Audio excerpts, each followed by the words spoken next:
Thank you for coming along. This talk is Rewrite or Refactor, if you want to dive off and see another one first. My name's David Legge. I am the tech lead for the Team Orcas, which is looking into Redgate's adventures into Oracle this year. I also have an alter ego, if you didn't know, on Twitter, of the Code Cleaner, which has become my personal brand over the last 10-ish years. Not quite 10 years, actually, but it really is a personal brand in that I've actually gone around a number of different places in Cambridge and helped them to deal with some big balls of mud that they've produced over the years and get that turned around and shipping it and actually start to return some value. It's been a repeating pattern. And this talk is really because let's just rewrite this is a recurring theme around the industry and sometimes in Redgate as well. It's seen as the answer to all ills. What can possibly go wrong by just rewriting this? It's rubbish, it's had its time. There's so much spaghetti code here that we can't do it anymore. Let's just have a nice clean plate and start again.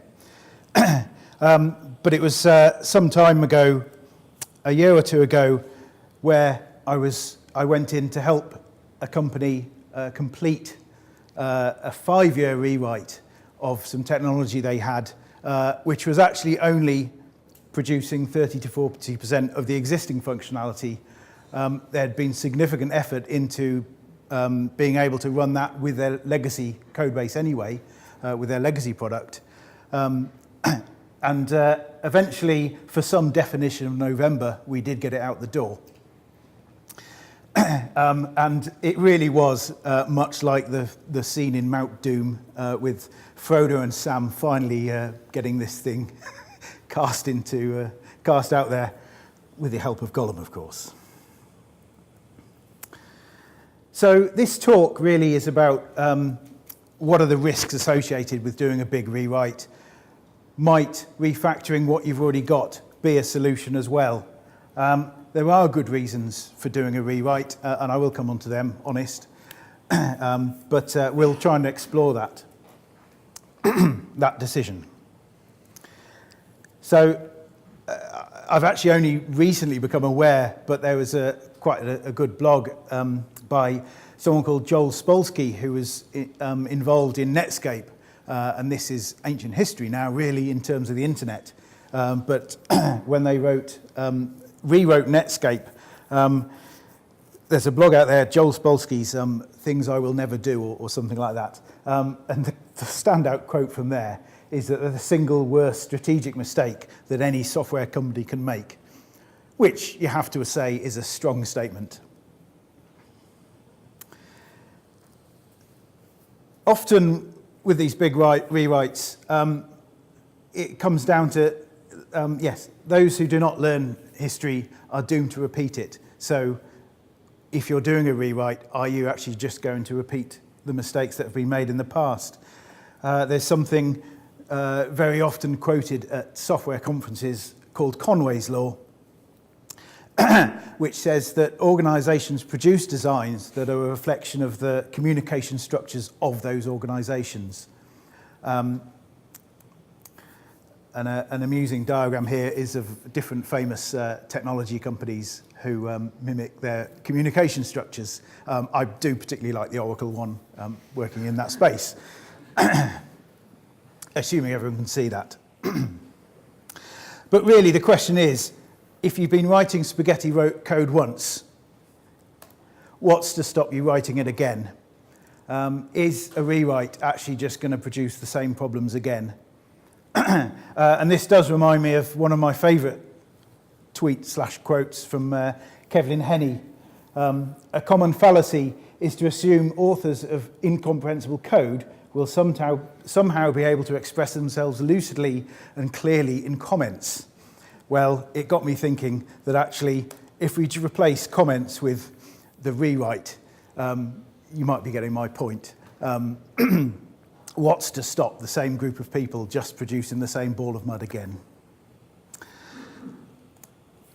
Another risk with doing a big rewrite is that actually the accidental becomes the essential. So what I'm referring to here is what we talk about accidental and essential complexity. So the essential complexity of what you're writing is the actual domain itself. What do you need? The complexity involved in writing the solution to what you're trying to solve. The accidental the accidental complexity is everything else. The framework you're using, the deploy steps, the user's environment, everything else you can think of is the accidental, other than what you actually need to solve the problem. And the problem is, and as a developer myself, we tend to shovel in the accidental complexity in spades. Everything gets piled in there, from the latest WYSI library to anything else you can think of. But the point here is that when you're doing a rewrite, actually a user has often got used to exactly the way your existing solution works. And they've come up with a workaround because you couldn't fix a bug. And they're used to now doing it that way, and it has become part of the domain you are trying to solve. So in your nice, neat, new, clean solution, actually you can't use the nice, clean way of doing something because the users won't like it, because they are now trained to do it in a certain three sides of a square kind of way.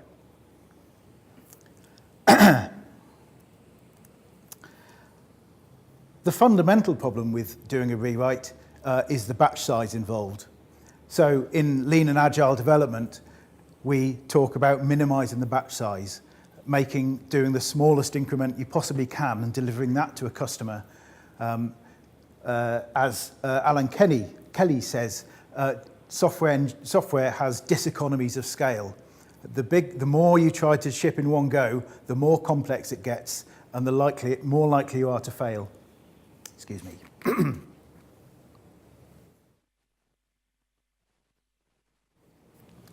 Doing a large rewrite means you're actually trying to deliver one big batch of functionality in one go. You can break that down, but it's always going to be some very large batch size to begin with. And while you're doing the rewrite, what's happening with the original solution, the existing solution? If you're not careful, actually, you'll be trying to hit a moving target. The original solution is actually being developed at the same time at quite a pace, if anything. And so the rewrite team, if you have two teams perhaps, has to work even harder to catch up. So they never, often, and sometimes they can't. Or do you mothball the original? That comes with its own risks. Then that you might find some security vulnerability that then you go need to invest time. But if you've mothballed it, you might have lost the expertise to do that. Do you have a second team to continue working on the original whilst a nice shiny new team is put to work on rewriting? In that case, is the second team that's now looking after the original going to feel undervalued and put on be the B team that isn't valued as much as the nice shiny product? So they're going to be jealous of the people that are getting to work with a nice shiny technology.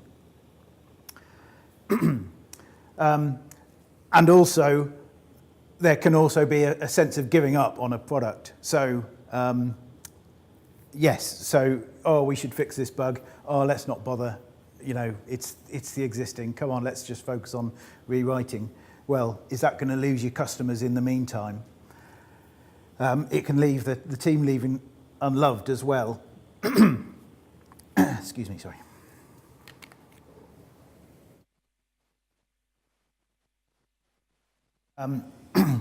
All of these issues can cause a problem with looking after the original.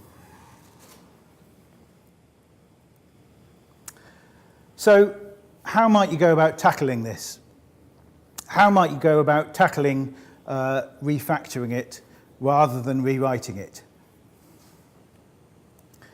So if you've got to the decision where actually you would like to spend a year rewriting something, how about considering the option of spending that time, investing that time on working on the original solution, which might be a case of taking a baseline and using some creative destruction and really getting to grips with what's there already. Or it could be, might be an easier sell, how about investing 50% of the time rather than just doing the rewrite? And if you note there, I've got a caveat here. This is not accounting for Hofstad's law, sorry, can't say it. And if you don't know what that is, Hofstad's law says it always takes longer than you think, even when you account for Hofstad's law. In the case of the 5-year rewrite I was mentioning earlier, for a good 3 years of that, the product owner was swearing blind it was going to be ready the following month. But as I mentioned earlier, the diseconomies of scale means that these things balloon and can get out of hand, and actually you do just spend longer than you thought you would on rewriting it. So it's possibly mentioned in every single session today, but as a company, Redgate have been looking at the book Accelerate. I read it a month or two back, and this quote in the appendix actually really stood out for me. A loosely coupled, well-encapsulated architecture drives IT performance. In the 2017 dataset, that was the biggest contributor to continuous delivery. Elsewhere in the book, it links continuous delivery to actually being highly performant, being one of the high performers in Accelerate's books. This has an associated point around Accelerate, in that were you to just apply all of the practices around that Accelerate describes, the DevOps ones, around having a single pipeline, so you can go from single commit to single button press to do a release. If you took the time to apply those methods onto your existing solution, how much of a better place would you be in there? Again, it comes back to a point about focusing on technical excellence on your existing solution and applying some of those methods onto your existing solution, rather than throwing out the bath with the baby with the bathwater and having to start from scratch. Another method might be to go and read this book. I read it some years ago, and I actually went and stayed at my parents' house it was actually my brother's wedding. This was some time ago. My dad clocked me reading this book and came out with a cracking quote. Legacy code, I never wrote any other sort. But the point here is that Michael Feathers goes through lots and lots of techniques about how you tame the beast of legacy code, be it adding tests around it, finding seams where you can start to prise things apart, to prise the ball of mud apart, straighten out the spaghetti, if you will. There's lots of different techniques. And that includes one, and I forget the term he uses, but I blogged fairly recently about refactoring for understanding. Just doing a spike of refactoring to get an understanding how the code is working and be able to then make a informed decision about what you can do about it. As I also say, sometimes revert can be the hardest word. Sometimes if you've done some refactoring, it seems terrible ways to throw it away, but actually you've done the learning, you've got the learning, that's added some value. You can throw away and have another go. Because ultimately, at the end of the day, one of my catchphrases is, it's software, not stoneware. All too often in development teams I've worked in, people are afraid to change code, but it's there to be changed. Agility means that you want to be able to change it, and it wasn't chiseled in tablets handed down from Yes, anyway.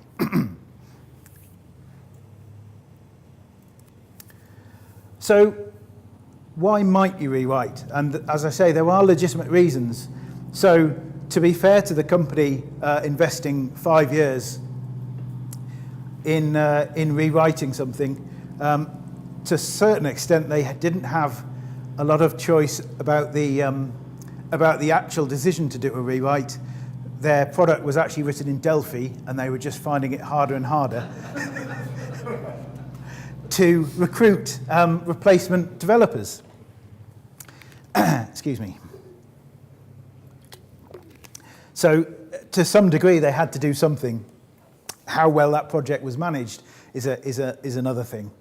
But you can see quickly how it can escalate. And actually, I guess at 3 years into that project, it's, do we just carry on or do we do something else? And there's a grim inevitability about just having to get the thing out the door eventually. So I've mentioned there that recruitment can become a problem. I mean, the language in itself can become obsolete. It can be a framework that becomes obsolete and you need to move away from that. It can in fact be a database. So I work somewhere where they're having to do a quite short move from Sybase to Oracle. It became an imperative and they had to move off as they had an unsupported version. I have actually also been somewhere where they'd just lost the source code. Unbelievably, or in one particular case, they had some source code, but it wasn't what was in production. Sorry, what was that? No. So it can become a hard decision to do. There was one project I worked on where the coupling was horrendous, in that every single text field on the user interface, the width of it, the width was stored in the database, completely, causing a ball of mud, a database call every time somebody loaded the page to find out how. And at that point, I can see the want to just throw this away and start again. So it can be very, very tempting. Another reason might be actually the solutions just become so bloated and the scope creep in it, it's doing far too much, and actually you only need a small proportion, in which case perhaps a rewrite of that tiny little bit of value stream here might be the right thing over maintaining all of this bloated mess of if spaghetti code.